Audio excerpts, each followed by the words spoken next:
that Uganda has as a destination model, what it can offer.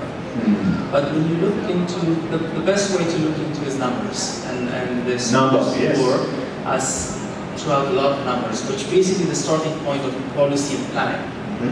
Now, we looked into the numbers of tourists coming into Uganda to understand who are they. Okay, so the arrivals. The arrivals. Yes. And when you look into the arrivals, and thankfully the numbers have gone up, but 90% of the tourists that arrive in Uganda are from the continent. Only 10% come from Europe or US or other high-end markets. Why is this important?